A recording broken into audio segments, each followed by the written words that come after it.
Palacio de Whitehall, Londres, marzo de 1543. Ha caído una nevada tardía y los torreones cubiertos del Palacio de Whitehall desaparecen contra un cielo de color tapioca.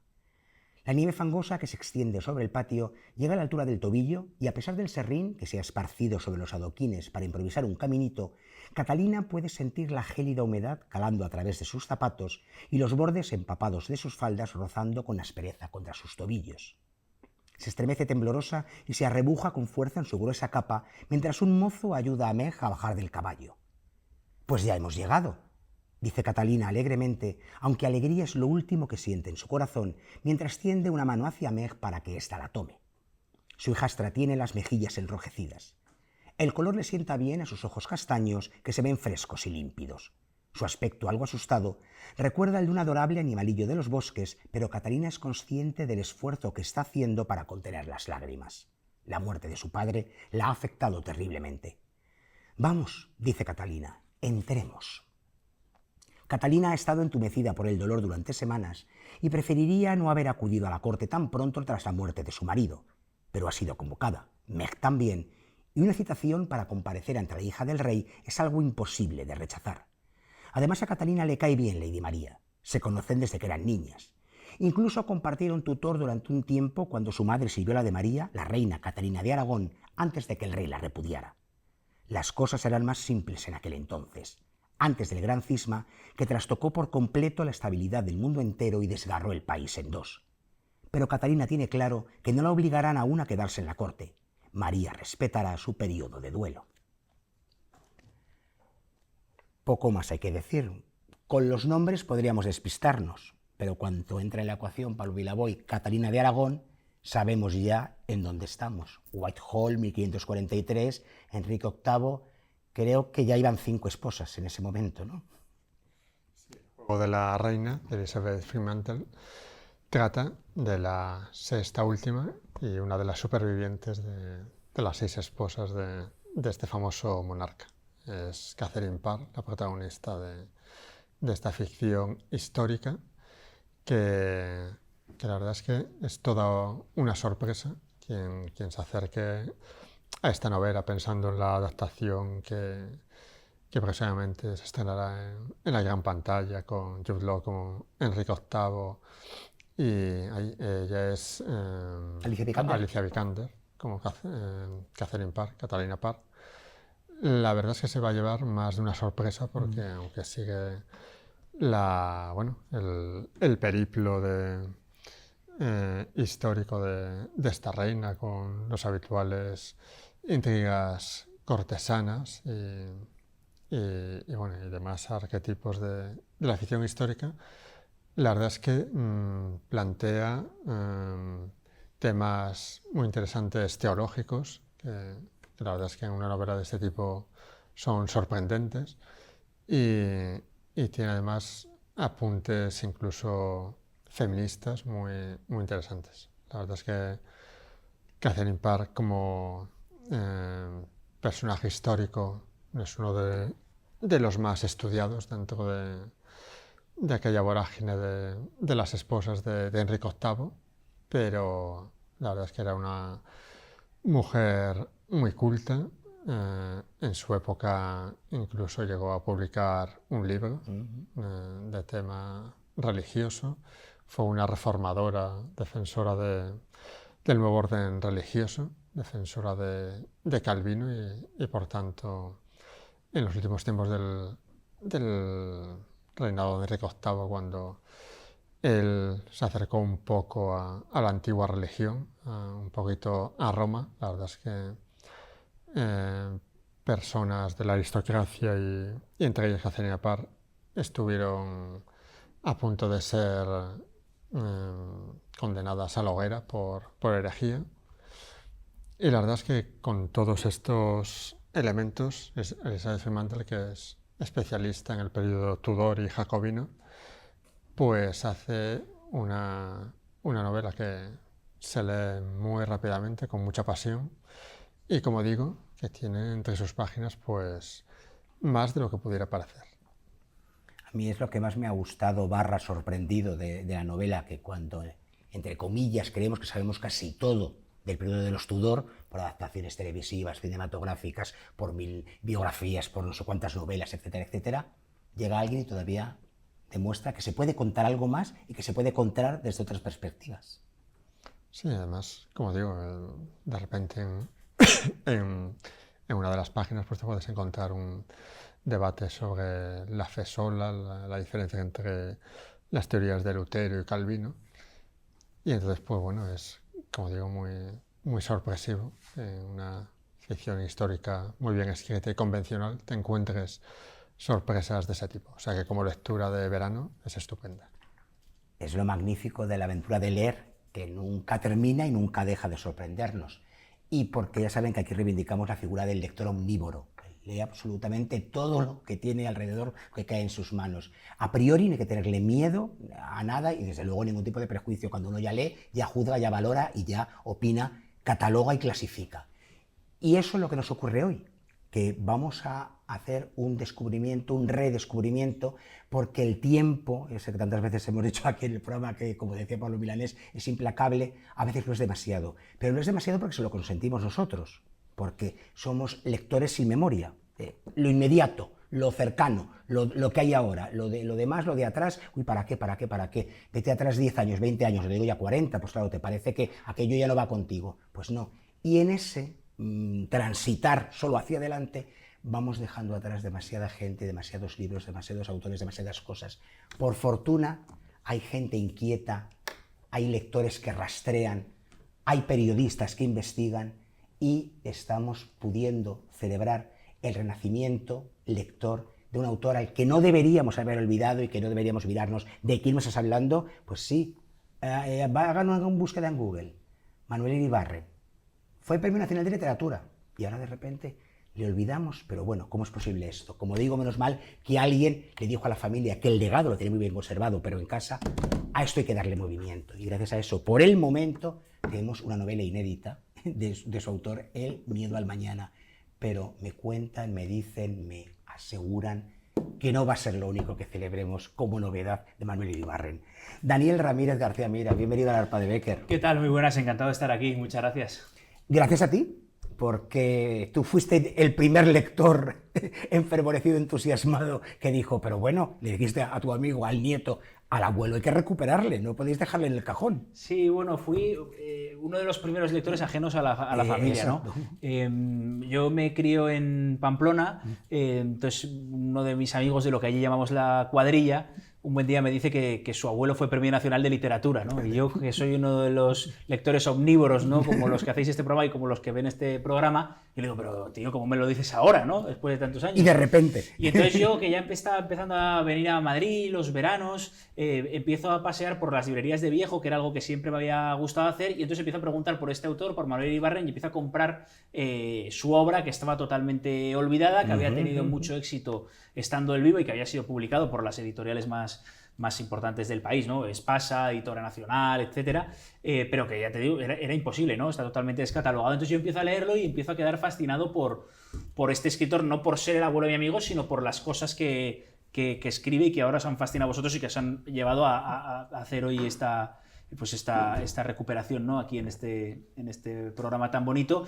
Y entonces, bueno, entre las distintas cosas que había en ese archivo, porque yo me aprovecho de aprovecharme en el buen sentido de la palabra, ¿no? De mi amistad con mi amigo Miguel y de haber estado mucho en casa de los Iribarren de pequeño, me empiezan a dejar trastear, ¿no? Como un niño que juega en el suelo con todo lo que había guardado de este autor, que era muy, muy, muy metódico. Guardaba correspondencia por un lado, reseñas por el otro lado, papeles, borradores por el otro. Y entonces, de repente, un buen día, Santiago Iribarren, uno de los 3 hijos de Manuel Iribarren, el padre de mi amigo, me dice, oye, hay una novela inédita. Entonces, claro, yo lo primero que hago es decir, oye, quiero leerla inmediatamente, ¿no? Entonces pone en mis manos el mecanoscrito del Miedo al Mañana, que es una novela que él termina de escribir a finales de los años 60, que presenta a un premio muy importante de literatura que había en Oviedo y que pierde en la final por un voto. Entonces, ya sabéis que en aquellos años, bueno, ahora también, lo normal era si tú ganas el premio, te dan una pasta y te la publican. Entonces, él ni una cosa ni la otra, y lo que hace es, bueno, pues yo no he ganado el premio, lo que voy a hacer ahora es intentar publicarla con las grandes editoras que me han ido publicando a mí a lo largo de mi vida y tal. Entonces encontramos una correspondencia que había en casa en la que él se empezaba a mover, ¿no? Para intentar publicar esta esta novela. Lo que pasa es que ya sabéis que publicar una novela con una gran editorial es un proceso lento generalmente, ¿no? Plazos largos, etcétera, y él se muere. Se muere de una manera un poco sorpresiva, Inesperada, sí. de una manera un tanto inesperada, que decir, no fue una larga enfermedad, y entonces esta novela queda el manuscrito en casa y sin publicar. Nosotros, al ver esta correspondencia, al ver que era una novela que él había tenido la voluntad de publicar, que esto es muy importante, Exacto, ¿no? Porque, por sí, ejemplo, ahora que se ha recuperado la última novela de García Márquez, en contra de la voluntad del propio escritor, ¿no? Etcétera. Textos que quedan por ahí inéditos, perdidos, Claro. y de repente un heredero decide publicar. Claro, Exacto. aquí teníamos, digamos, el deber moral de intentar publicarla porque él había intentado publicarla y nos constaba por escrito, ¿no? Entonces, bueno, yo valiéndome de esa amistad y sobre todo después de leer la novela que ahora comentaremos y que me pareció maravillosa, como la mayoría de las que él había escrito, con una prosa fantástica, deslumbrante, muy bien, un realismo psicológico, ¿no? Una novela a medio camino entre lo policíaco y el thriller psicológico, yo le digo, oye, déjame solo que haga algunas gestiones, ¿no? Y entonces, bueno, me puse a moverme porque realmente, no porque fuera mi amigo, lo digo honestamente, sino porque realmente la novela es muy buena. Por eso yo te he presentado como lector lo primero, luego dije periodista y lo demás. Claro, claro. Entonces yo digo, oye, la novela me encanta, tenemos que publicarla, es una injusticia que esté inédita. En la cubierta del libro que tú estás mostrando a cámara aparecen palabras de quienes fueron sus maestros y con quien él tuvo tanta amistad, como Jacinto Benavente, como Gregorio Marañón, como Pío Baroja, que adiestraron y que acabaron por admirar también el trabajo de Manuel Iribarren, y la verdad que pues Almuzara, a través de su editorial, el grupo Almuzara, a través de su editorial Berenice, se lanzó, y estamos felices de que, bueno, pues el público pueda redescubrir, utilizabas tú el verbo, pues un autor que fue muy conocido en su época, pero que no pasó a la posteridad.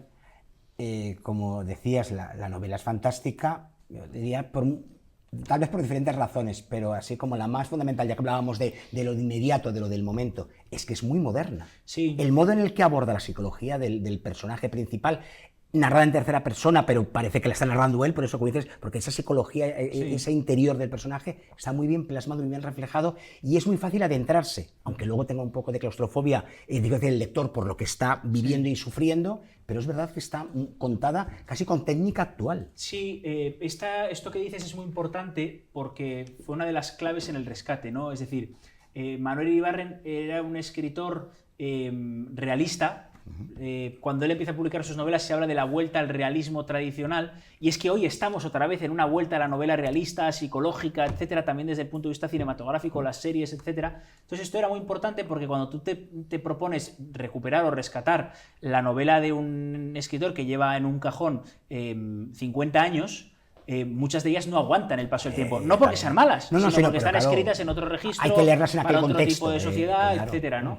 Y con Manuel Iribarren tenemos la ventaja con esta novela y con otras de las que ella publicó y con algunos materiales inéditos que esperamos poder publicar pronto. Tenemos la suerte de que es una escritura muy moderna, frase corta alternada con frase larga, adjetivos muy bien puestos, psicología del personaje, pero también del ambiente. Entonces es una novela que si te olvidas de la temática, podría escribirse hoy. Lo que pasa es que luego hay algunos elementos de los que hablaremos que nos dan idea de la sociedad de la época, ¿no? Pero es una novela que estamos muy contentos de que se haya rescatado porque cualquier lector, experimentado o no experimentado, puede disfrutar de ella sin ser, digamos, un experto en literatura del pasado y nada por el estilo.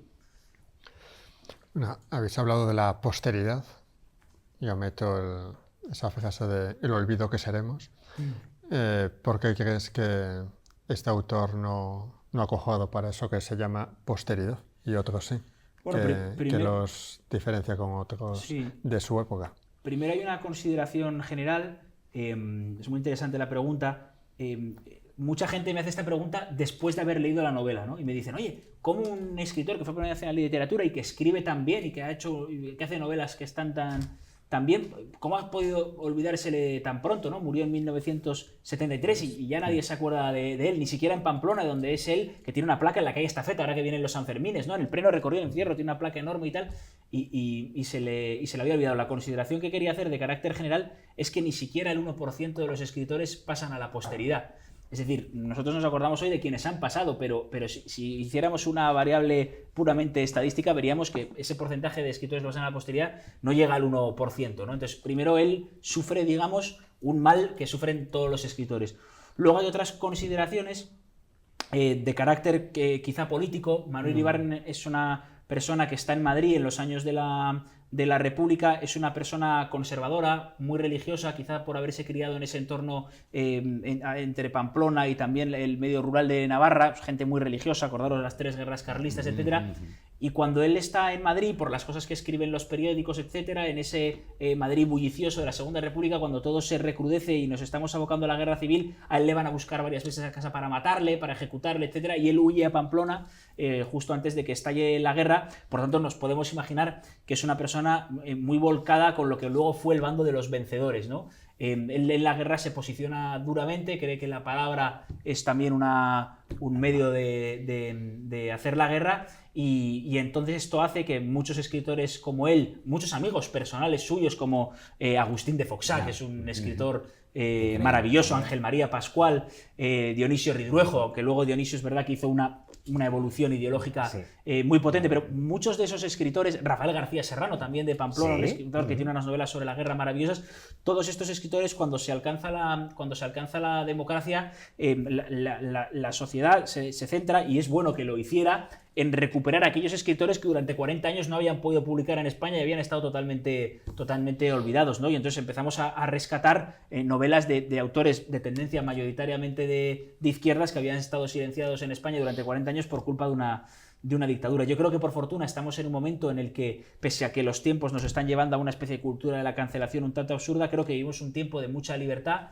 creo que vivimos un tiempo en el que tenemos que ser capaces de separar autor y obra, y creo que deberíamos ser, y en este programa se hace, ser capaces de disfrutar de las novelas de personas de distintas ideologías sin importarnos si fueron falangistas, comunistas, maoístas, franquistas, etcétera, ¿no? Y yo creo que Manuel Iribarren, por culpa de un clima político y por una cultura de la cancelación, no se le ha rescatado como merece, hasta ahora que el Grupo Almuzara se ha lanzado a hacerlo, y con buen éxito de público de momento.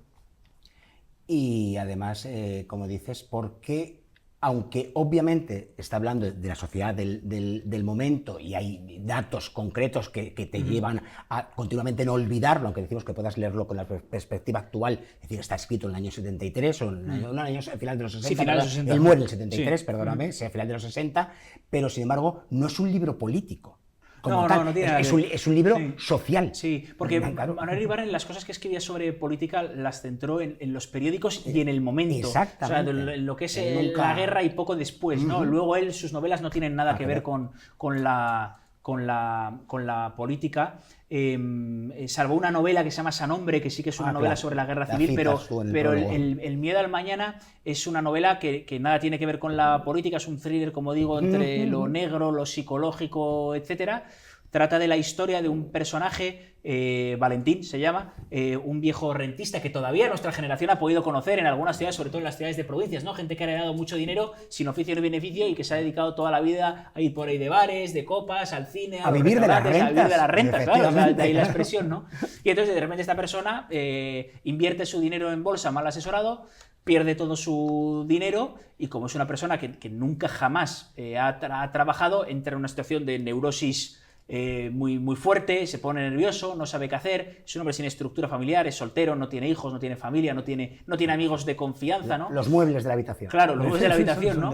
Y entonces él entra en una especie de neurosis que le lleva incluso a plantearse el suicidio, ¿no? Lo que pasa es que luego hay una situación, no quiero contar demasiado, en la novela hay, digamos, lo que los directores de cine norteamericanos llaman el plot point, ¿no? Es decir, el momento en el que estalla todo, y entonces ahí pasa algo que los lectores descubrirán, que lleva a convertir a ese rentista en el personaje de un thriller psicológico. Es que es verdad que tiene mimbres de cine negro, además eso comienza casi por el final, allá conocemos Abatido, con una fecha implacable que llega y se terminó todo, entonces ahí, y por otro lado, ese modo de analizar, de contar, él va paseando, él va pensando, él va metido en su vorágine, en su obsesión, es muy de Dostoyevsky. Sí. Es muy Crimen y Castigo. O sea, todos los novelistas de esa época, ¿no? Que vuelven a lo que se llamó el realismo tradicional, ¿no? Antes me hablabas fuera de antena de Carmen Laforet, ¿no? O sea, es decir, todos estos escritores se han criado en esa cultura de los rusos, ¿no? Que son escritores de algunas décadas antes que ellos, les marca mucho, ¿no? Entonces, es verdad que la novela de Manuel Iribarren consigue el objetivo que se propone de generar en el lector ese desasosiego, ¿no? Del que puede meterse por la verosimilitud que tiene la novela en la cabeza de una persona a la que realmente se va a quedar totalmente desvalida conforme cuando pasen unos meses y entonces te mete, ¿no? En esos dilemas, en esos agobios, en esos desasosiegos, en esos pensamientos suicidas, etcétera. Y está hecho tan bien que cuando vas leyendo la novela te engancha, pero al mismo tiempo te mete en ese desasosiego mental. Me encanta que en el prólogo recuperas un párrafo de él magnífico, donde dice: no cabe duda de que en los tiempos modernos la moral ha cambiado, pero la verdad no puede ser inmoral nunca. Y verdad es que la vida está llena de capítulos inmorales. Si una novela pretende reflejar la verdad de la vida, necesariamente tiene que asomarse al borde de lo inmoral. Sí, o sea, sí, es muy interesante que hayas leído este párrafo. Siempre digo que hay dos Manuel Iribarren. Uno, el que escribe en los años de la República y también en los años del tardofranquismo, junto antes de morir, en los 70, y otro, el que escribe en los años 40 y 50. Porque en los años de la República y en los años del tardofranquismo, él se ciñe a este párrafo que tú acabas de leer, asomando sus novelas a la inmoralidad, que es como toda la literatura tiene que ser, ¿no? Y él mismo dice en ese párrafo. En cambio, cuando él escribe en los años 40 y 50, él, por el contexto de la guerra y la creación del nuevo Estado, ¿no?, que decían en el movimiento, él contempla que la palabra es una herramienta para reeducar a la sociedad, y entonces deja de hacer esa novela en el sentido más puro de la palabra para hacer una novela moral, para, digamos, camuflar la novela casi como una herramienta de educación del lector. Para mí, cuando eso ocurre, la literatura se acaba. Por eso digo que las mejores novelas de Manuel Iribarren son esta que se acaba de publicar, Las paredes ven, que es la última que publica antes de morir, y las novelas que publica en los años 30, Retorno, etcétera, y que las peores son las que publica en los años 40 y 50. Tal vez, no lo vi la boya, que hablas de la posteridad y del olvido que seremos, el miedo al mañana, el que a veces constriñe al escritor. Y para gente que no conozca a este autor y lo quiera descubrir, así brevemente, ¿qué apuntes de estilo dirías que tiene?